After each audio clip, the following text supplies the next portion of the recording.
Alright,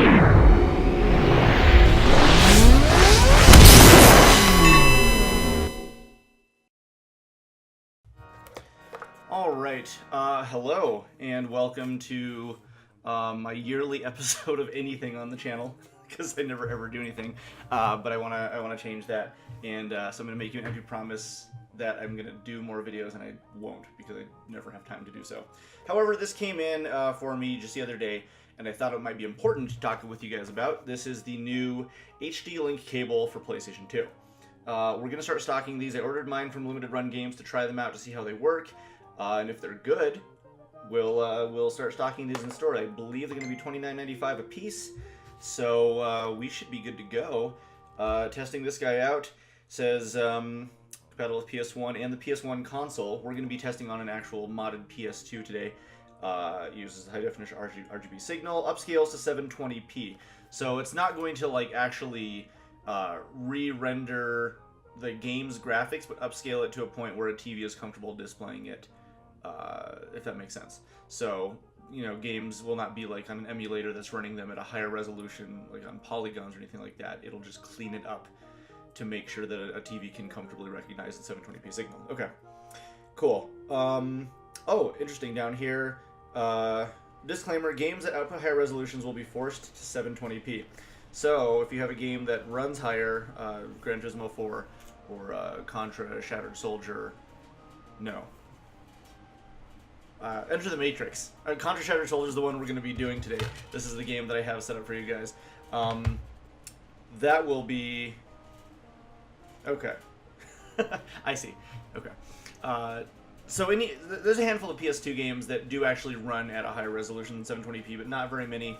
So it looks like this actually does limit them in terms of that, which is kind of a shame, because Gran Turismo, we've gone through component cables through a television to 1080i, and it looks very good.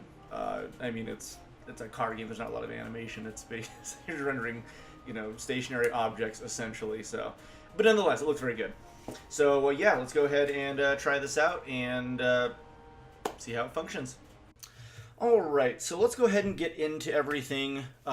Before we begin, we want to go to the system configuration menu up here in your browser, and we'll start up the game in just a moment. But first thing to note is that because this is essentially mirroring what a component cable is outputting with, you're going to want to pop in here, make sure your language and clock are good if you wish. You can adjust your screen size if necessary. Keep in mind that not a lot of content is going to run at 69 other than movies that you're outputting, but whatever fits your setup. 16:9. But go down to your component video out and make sure it's set to RGB. If you set it to the standard output, it's going to look terrible, unless you really like green, which I do, but it looks terrible right here. So set to RGB and you will be good to go. Then you just pop into your browser, and we're going to load up, first thing we're going to load up right off the bat is Jammer Lammy. And the reason we're doing Jammer Lammy at this point is because it is a game that requires very tight timing. The Parappa games really do need, they have a much tighter window than a lot of things today, like, you know, Rock Band. Guitar Hero is fairly tight, Rock Band's a little bit looser, but any of like the Konami Bamani games, really, Guitar Freaks and Drum Mania and stuff like that, as well as Parappa, had a much tighter window of button press. And I had played Parappa on the PS4 through my TV, and it was terrible because the lag made the game impossible for me to play. I didn't want to take into account the time to do so, and so I just simply did not do it. I am playing on a different TV today that we're recording on. This is an Asus 19-inch panel. We grabbed several years back. They're fairly cheap now, and they're extremely good TVs, especially for recording or playing anything with really necessarily tight button inputs, fighting games and music games and things of that nature. And so far, all right. Everything looks really, really good. The colors are popping. It's nice and bright.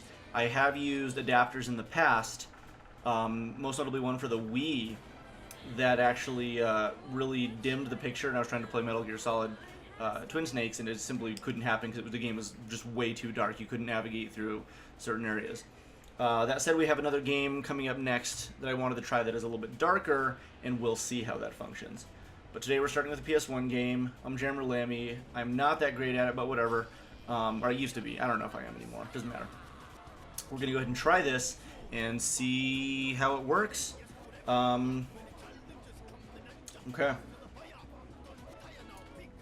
Let's go.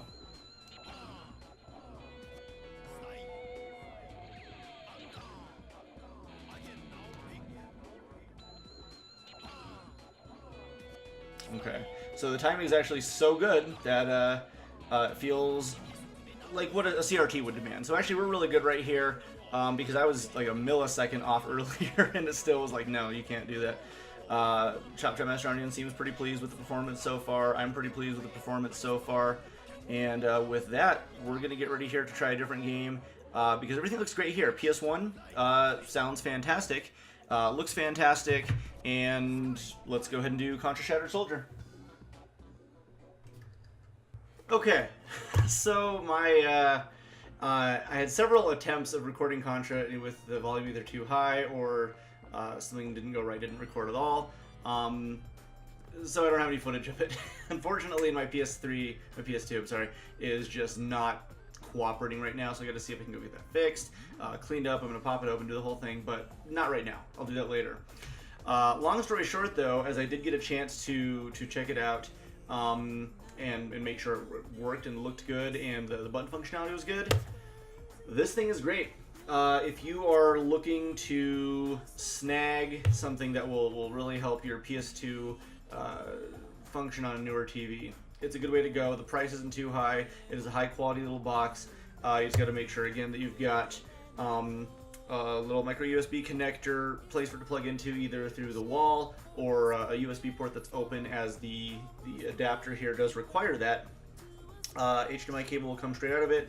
This goes straight into your PlayStation 2 or 1, and it looks terrific. So this might be a good option for a lot of you, but again, make sure keep your expectations tempered for the type of TV that you have, because that will make a difference in terms of how well this functions.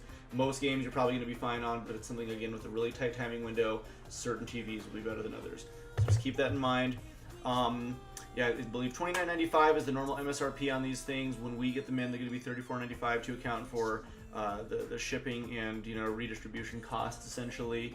But we will be carrying some of these in the near future. But also, you can go to Limited Run Games website and order them and try them out for yourself. But if you're local and you want to come in and support us, right on. And if you just want to grab it online, totally fine as well.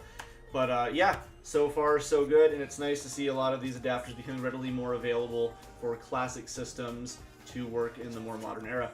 But thank you guys for watching, and hopefully you enjoy. We'll see you next time.